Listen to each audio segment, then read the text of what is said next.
ಹುಲಿ ಥರ ಇದ್ದವನು ಇಲಿ ಥರ ಆಗಬೇಕಾದ್ರೆ ಏಕೆ ಕಾರಣ? ತಪ್ಪು ಮಾಡಿದ್ದಾನೆ ಅಂತ. ಇಲ್ಲಾಂದರೆ ಯಾಕೆ ಹೋಗ್ಬೇಕು ಮೈಸೂರಿಗೆ? ನೀನು ಶೂಟಿಂಗ್ ಇತ್ತ? ಸೊ ಎಲ್ಲ ಆರೋಪಿಗಳಿಗೂ ಒಂದೇ ತೆರನಾದಂಥ ಶಿಕ್ಷೆ ಆಗುತ್ತೆ. ಆಗುತ್ತೆ ಖಂಡಿತ. ಕೇಸು ಪ್ರೂವ್ ಆದರೆ ಎಲ್ಲರೂ ಸಮಾನವಾದಂಥ ಒಂದು ಊಟವನ್ನು ಮಾಡಬೇಕು. ಕೊಲೆ ಆದಾಗ ದರ್ಶನ್ ಶೆಡ್ನಲ್ಲಿ ಇರದೇ ಹೋದರೆ ಏನಾಗುತ್ತೆ, ಇದ್ದಿದ್ರೆ ಏನಾಗುತ್ತೆ? ಶೆಡ್ಡೇನು ವಾಸದ ಮನೆಯೇನಾ? ಇವನಿಂದ ಯಾರಿಗೆ ತೊಂದರೆ ಆಗಿತ್ತು? ಅವನು ಪ್ರೇಯಸಿ ಯಾರು? ದರ್ಶನ್ ಮತ್ತು ಸಹಚರದ್ದು ತಪ್ಪು ಅಂತಾನೆ ಸಾಬೀತಾಗ್ಬಿಟ್ರೆ ಏನು ಶಿಕ್ಷೆ ಆಗುತ್ತೆ ಸರ್ ನಿಮ್ಮ ಅನುಭವದಲ್ಲಿ? ಉಪ್ಪು ತಿಂದವನು ನೀರು ಕುಡಿಬೇಕು. ಈ ಕೇಸ್ ಏನಾದರೂ ಸಾಬೀತಾಗ್ಬಿಟ್ರೆ ಅವ್ರ ಮೇಲೆ ರೌಡಿ ಶೀಟರ್ ಏನಾದರೂ ಓಪನ್ ಆಗುತ್ತೆ? ಈ ಒಬ್ಬ ರೌಡಿ, ಮೇನ್ ರೌಡಿನ ನಾವು ಬಟ್ಟ ಹಾಕಿದರೆ ಇಷ್ಟು ಜನ ಮಲಗ್ತಾರೆ. ಈ ಅಭಿಮಾನಿಗಳು ಅಂತ ಏನಿದಾರಲ್ಲ, ಅಂಧಾಭಿಮಾನಿಗಳು ಅಂತ ಕರಿಬಹುದು ಅವ್ರನ್ನ, ಏನು ಹೇಳ್ತೀರಿ ಅಂಥವ್ರ ಬಗ್ಗೆ? ದುರಭಿಮಾನಿಗಳಿವರು, ಅವರಿಗೆ ಆ ರೀತಿ ಚರ್ಚೆ ಮಾಡಲಿಕ್ಕೆ ಅವಕಾಶ ಇಲ್ಲ. ಈ ಕಾಲದಲ್ಲಿ ಇಂಥ ಮೂರ್ಖರನ್ನು ನಾವು ಕರ್ನಾಟಕದಲ್ಲಿ ನೋಡ್ತಿದ್ವಿ, ಬೇರೆ ರಾಜ್ಯಗಳಲ್ಲಿ ನಾವು ಹೋಗ್ತಿದ್ವಿ. ನ್ಯಾಯಬದ್ಧವಾಗಿ ನಡೀತಾ ಇದೆ ತನಿಖೆ ಅಂತ ನಿಮ್ಗೆ ಅನಿಸ್ತಾ ಇದೆಯಾ? ದೇವರು ಕೂಡ ಜೈಲಲ್ಲಿದ್ದಾನೆ, ಅವನ ಭಕ್ತರು ಕೂಡ ಜೈಲಲ್ಲಿದ್ದಾರೆ. ನಮಸ್ಕಾರ ವೀಕ್ಷಕರೇ, ನೀವು ನೋಡ್ತಾ ಇದ್ದೀರಾ ಗ್ಯಾರಂಟಿ ನ್ಯೂಸ್. ನಾನು ರಾಮ್ ಬಡ್ಗೇರ್. ವೀಕ್ಷಕರೇ, ನಿಮಗೆಲ್ಲ ಗೊತ್ತಿದೆ, ಚಿತ್ರದುರ್ಗದ ರೇಣುಕಾಸ್ವಾಮಿ ಕೊಲೆ ಪ್ರಕರಣದಲ್ಲಿ ನಟ ದರ್ಶನ್, ಪವಿತ್ರ ಗೌಡ ಸೇರಿದಂತೆ 17 ಜನ ಆರೋಪಿಗಳು ಈಗಾಗಲೇ ಜೈಲಿನಲ್ಲಿದ್ದಾರೆ. ಅವರ ವಿಚಾರಕ್ಕೆ ಸಂಬಂಧಪಟ್ಟಂತೆ ಅವರ ಅಭಿಮಾನಿಗಳು ಈಗಾಗಲೇ ಬಹಳಷ್ಟು ಅಸಮಾಧಾನಗೊಂಡಿದ್ದಾರೆ. ದರ್ಶನ್ ಅವರದ್ದು ಏನೂ ತಪ್ಪಿಲ್ಲ, ಅವರನ್ನು ಬೇಕು ಅಂತಾನೆ ಅರೆಸ್ಟ್ ಮಾಡಿದ್ದಾರೆ ಅಂತೆಲ್ಲ ಹೇಳ್ತಾ ಇದ್ದಾರೆ. ಭಾವನಾತ್ಮಕವಾಗಿ ಈ ಪ್ರಕರಣವನ್ನು ನೋಡಲಾಗ್ತಾ ಇದೆ ಹೊರತು ಕಾನೂನಾತ್ಮಕವಾಗಿ ಯಾರೂ ಕೂಡ ಈ ಪ್ರಕರಣವನ್ನು ನೋಡ್ತಾ ಇಲ್ಲ, ಎಸ್ಪೆಷಲಿ ದರ್ಶನ್ ಅಭಿಮಾನಿಗಳು. ಇದರ ಬಗ್ಗೆ ನಾವು ಸಾಕಷ್ಟು ಜನರನ್ನು ಮಾತನಾಡಿಸ್ತಾ ಇದ್ದೀವಿ. ಬಹಳಷ್ಟು ಮಾಜಿ ಪೊಲೀಸ್ ಅಧಿಕಾರಿಗಳನ್ನಾಗಿರ್ಬೋದು, ವಕೀಲರನ್ನಾಗಿರ್ಬೋದು, ಎಲ್ಲರನ್ನೂ ಕೂಡ ಮಾತನಾಡಿಸಿ ಅವರಿಂದ ಒಂದಿಷ್ಟು ಮಾಹಿತಿಯನ್ನು ಕಲೆ ಹಾಕುವಂಥ ಪ್ರಯತ್ನವನ್ನು ಮಾಡ್ತಾ ಇದ್ದೀವಿ. ದರ್ಶನ್ ಅವರು ಬಿಡುಗಡೆ ಆಗ್ತಾರಾ ಈ ಪ್ರಕರಣದಲ್ಲಿ? ಜಾಮೀನು ಅವರಿಗೆ ಸಿಗುತ್ತಾ ಅಥವಾ ಇಲ್ವಾ? ಸಿಕ್ಕರೆ ಯಾವಾಗ ಸಿಗಬಹುದು? ಈ ರೀತಿಯಾದಂಥ ಹಲವಾರು ಪ್ರಶ್ನೆಗಳು ನಿಮ್ಮ ಮುಂದೆ ಇದ್ದೇ ಇದ್ದಾವೆ. ಈಗ ಇದರ ಬಗ್ಗೆ ಮಾತನಾಡೋದಕ್ಕೆ ನನ್ನ ಜೊತೆಗೆ ಮಾಜಿ ನಿವೃತ್ತ ಹಿರಿಯ ಪೊಲೀಸ್ ಅಧಿಕಾರಿಗಳು ಮೀಸೆ ನಾಗರಾಜ್ ಅವರು ಇದ್ದಾರೆ. ಸರ್ ನಮಸ್ಕಾರ, ನಿಮಗೆ ಕಾರ್ಯಕ್ರಮಕ್ಕೆ ಸ್ವಾಗತ. ನಮಸ್ಕಾರ. ಎಸ್ ಸರ್, ನಿಮಗೆ ದರ್ಶನ್ ಪ್ರಕರಣ ಗೊತ್ತೇ ಇದೆ. ಚಿತ್ರದುರ್ಗದ ಒಬ್ಬ ವ್ಯಕ್ತಿ ರೇಣುಕಾಸ್ವಾಮಿಯನ್ನು ಕಿಡ್ನಾಪ್ ಮಾಡ್ಕೊಂಬಂದು ಹಲ್ಲೆ ಮಾಡಿ ಕೊಲೆ ಮಾಡಲಾಗಿದೆ ಅನ್ನೋ ಒಂದು ವಿಚಾರ. ಈಗಾಗಲೇ ಜೈಲಿನಲ್ಲಿದ್ದಾರೆ ಇವರೆಲ್ಲ 17 ಆರೋಪಿಗಳು.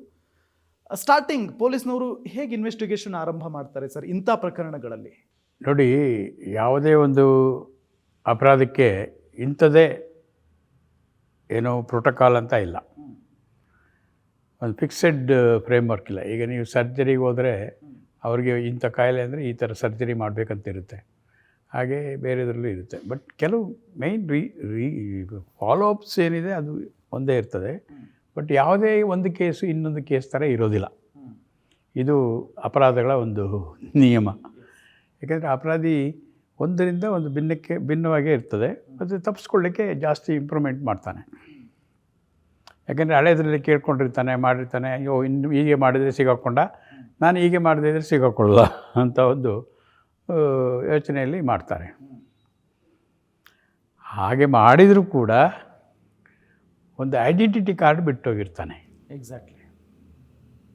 ಇದು ನೀವು ಉದಾಹರಣೆಗೆ ಹೇಳಬೇಕಾದ್ರೆ, ಒಂದು ಕಳ್ಳತನ ಆಗುತ್ತೆ ಅಂತ ಇಟ್ಕೊಳ್ಳಿ, ಮನೆಯಲ್ಲಿ ಬೀಗ ಹೊಡಿತಾನೆ, ಬರ್ತಾನೆ, ಒಳಗಡೆ ಏನೋ ಸಿಕ್ಕಿದ್ದು ಎತ್ಕೊಂಡು ಹೋಗ್ತಾನೆ. ಅವನು ಯಾರಂತ ಗೊತ್ತಿರ್ತಾನೆ. ಈಗಾದರೆ CCTV ಇದೆ, ಆಗಿನ ಕಾಲದಲ್ಲಿ ಏನಿಲ್ಲ, ಆದರೆ ಪತ್ತೆ ಮಾಡ್ತಾ ಇರಲಿಲ್ವೇನೋ? ಹೇಗೆ? ಅದೇ ರೀತಿ ಎಲ್ಲ ಕ್ರೈಮಲ್ಲೂ ಒಂದು ಐಡೆಂಟಿಟಿ ಕಾರ್ಡ್ ಬಿಟ್ಟೋಗಿರ್ತಾರೆ. ಉದಾಹರಣೆಗೆ ಇಲ್ಲಿ ನಿಮ್ಮ ಒಂದು ಇನ್ಸ್ಟೆಂಟ್ ಕೇಸ್ ತಗೊಂಡ್ರೆ ದರ್ಶನ್ದು,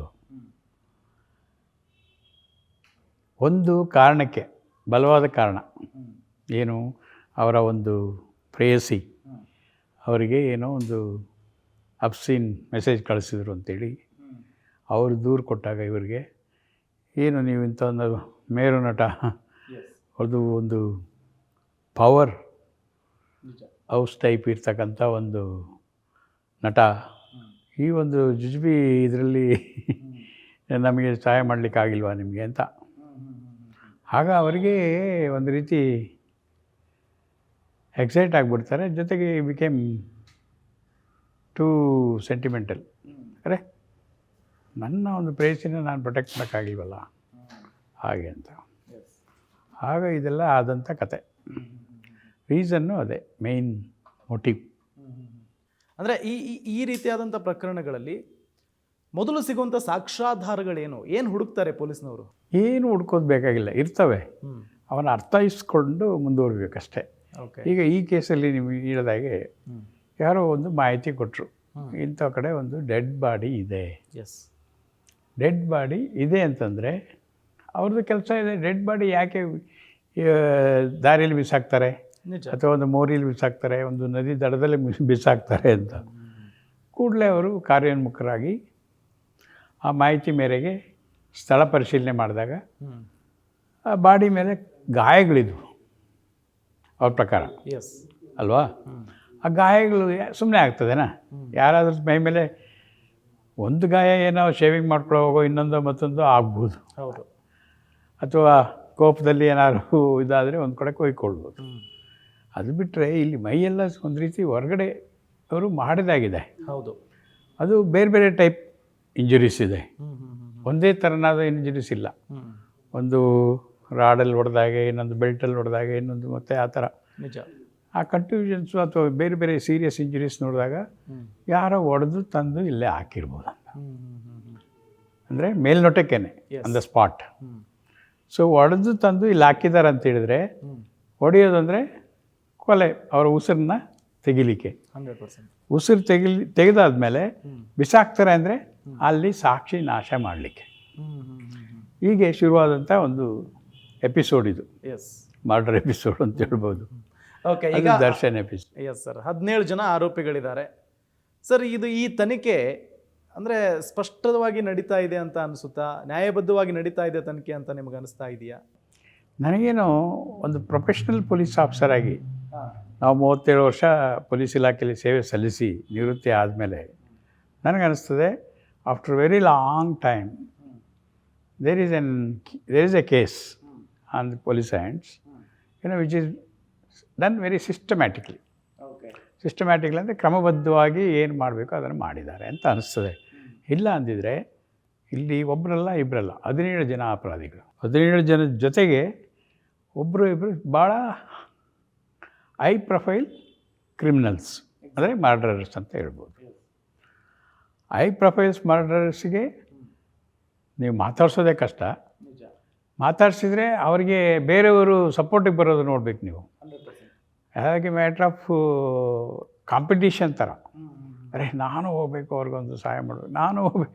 ಯಾರು ಮಾಡೋರು ಕೂಡ ಅದೇ ಪ್ರೊಫೈಲ್ ಇರೋರು, ಅದೇ ಒಂದು ಚಾಳೆಗೆ ಬಿದ್ದಂಥವ್ರೆ. ಒಳ್ಳೆಯವರು ಯಾರು ಆಯಿತು ಮಾಡಿದ್ದಾನೆ ಅನುಭವಿಸ್ತಾನೆ ಅಂತ ಹೇಳ್ತಾರೆ. ಅದೇ ಚಾಳಿಯಲ್ಲಿ ಇರ್ತಕ್ಕಂಥವ್ರು, ಅದೇ ಚಾನಲಲ್ಲಿ ಇರ್ತಕ್ಕಂಥವ್ರು ಏನು ಮಾಡ್ತಾರೆ, ನಾನು ಒಂದು ಸಪೋರ್ಟ್ ಮಾಡಬೇಕು ಅಂತ ಬರ್ತಾರೆ. ಬಂದದನ್ನು ನಾವು ನೋಡಿದ್ದೀವಿ. ಈಗ ಅದನ್ನು God's grace, man proposes God disposes ಅಂತಾರಲ್ಲ, ಹಾಗೆ ಇಲ್ಲಿ ಮುಖ್ಯಮಂತ್ರಿಗಳಾದಿಯಾಗಿ ಹೋಮ್ ಮಿನಿಸ್ಟರ್ ಆದಿಯಾಗಿ ಭಾಳ ಫರ್ಮ್ ಡಿಸಿಷನ್ ತೊಗೊಂಡಿದ್ದಾರೆ ಅಂತ ಅನಿಸ್ತದೆ ಮೇಲ್ನೋಟಕ್ಕೆ. ಗೊತ್ತಿಲ್ಲ ಒಳಗಡೆ ಏನಿದೆ ಅಂತ. ಆದರೆ ನಾನು ಆ್ಯಸ್ ಎ ಕಾಮನ್ ಪರ್ಸನ್, ಇವಾಗ ನಾವು ರಿಟೈರ್ಡ್ ಆದಮೇಲೆ ನಮಗೇನಿರುತ್ತೆ, ಆ್ಯಕ್ಸೆಸ್ ಇಲ್ಲ, ಏನಿಲ್ಲ. ನಾವು ಎಲ್ಲರಂತೆ ನಾವು ಮಾಧ್ಯಮಗಳಲ್ಲಿ ನ್ಯೂಸ್ ಪೇಪರಲ್ಲಿ ನೋಡಿ ತಿಳ್ಕೊಳ್ಳುವಂಥದ್ದು. ಇಲ್ಲ ಯಾರಾದರೂ ಇದ್ದರೆ ಅವರು ಒಬ್ಬರು ಇಬ್ಬರು ಕೇಳಿದಾಗ ಇಲ್ಲ ಇದು ಈ ಥರ ಆಗಿದೆ, ಹಾಗೆ ಆಗಿದೆ ಅಂತ ಹೇಳ್ತಾರೆ. ಅದು ಹೇಳೋಕ್ಕೆ ನಾವು ಕೇಳೋಕ್ಕೂ ಹೋಗೋದಿಲ್ಲ. ಯಾಕೆ ಅಂತ ಹೇಳಿದ್ರೆ ನಾವು ಒಬ್ಬರನ್ನ ಪ್ರಿಜುಡೈಸ್ ಮಾಡ್ದಂಗೆ ಆಗ್ತದೆ. ಅವ್ರದ್ದು you should give them time, open mind ಇಟ್ಕೊಂಡು ಇನ್ವೆಸ್ಟಿಗೇಷನ್ ಮಾಡಬೇಕು. ಯಾರ ಮೇಲೇನು ದ್ವೇಷ ಇರಬಾರ್ದು, ಪ್ರೀತಿನೂ ಇರಬಾರ್ದು. ಆ ರೀತಿ ಓಪನ್ ಮೈಂಡಲ್ಲಿ ಕೆಲಸ ಮಾಡುವಾಗ ಅವರಿಗೆ ಒಳ್ಳೆಯ ವಿಷಯಗಳೇ ಹೊಳೀತವೆ, ಒಳ್ಳೆಯ ಕೆಲಸನೇ ಮಾಡ್ತಾರೆ. ಅದು ಮಾಡಬೇಕಾದ್ರೆ ಪ್ರೊಫೆಷ್ನಲಿ ಅವರು ಎಫಿಷಿಯೆಂಟ್ ಆಗಿರಬೇಕು. This is called professional excellence ಅಂತ ನಾವು ಹೇಳೋದು. ಆ ಪ್ರೊಫೆಷ್ನಲಿಸಮಲ್ಲಿ ತೊಡಕೊಂಡಾಗ ಅವ್ರಿಗೆ ಯಾವುದು ಕಾಣಿಸಲ್ಲ. ಓನ್ಲಿ ಕಾಣಿಸೋದಿಲ್ಲಿ ಒಂದು ಕಡೆ ಅಗ್ರೀವ್ಡು, ಇನ್ನೊಬ್ಬರು ಅಗ್ರೆಸ್ಸರ್. ಅಂದರೆ ಒಬ್ಬರು ನೋವಿಗೆ ಸಿಗಾಕೊಂಡಂಥವರು, ಇನ್ನೊಬ್ಬರು ನೋವನ್ನು ತಂದುಕೊಟ್ಟಂಥವ್ರು. ಈ ಯಾರ ಬಗ್ಗೆ ಅವ್ರಿಗೆ ಅನುಕಂಪ ಇರಬೇಕು, ಯಾರು ನೋವನ್ನು ತಿಂದಿದ್ದಾರೋ ಅಂಥವ್ರ ಬಗ್ಗೆ ಅನುಕಂಪ ಇರಬೇಕು.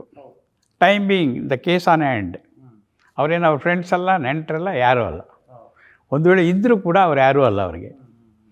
This is the approach of any professional police officer. ಇದು ಇಲ್ಲ ಅಂದರೆ ಅವ್ನು ಪೊಲೀಸ್ ಆಫೀಸರ್ ಅಲ್ಲ. ಅಯ್ಯೋ ನನ್ನ ತಮ್ಮ, ಅಯ್ಯೋ ನಮ್ಮ ಅಣ್ಣ, nothing of that sort. Profession ಅಂದಮೇಲೆ ಅವ್ರ ದೇವರು, ಬೈಬಲ್ಲು, ಕುರಾನು, ಏನು ಗೀತಾ ಎಲ್ಲ ಕೂಡ ಅವ್ರ ಕಾಕಿನೇ. ಅವರ ರಿಲಿಜನ್ನು ಕೂಡ ಕಾಕಿನೇ. ಅದಕ್ಕೆ ಹೇಳ್ತಾರೆ ಮೈ religion is khaki. Guarantee news, ಸುದ್ದಿ ಖಚಿತ, ನ್ಯಾಯ ನಿಶ್ಚಿತ.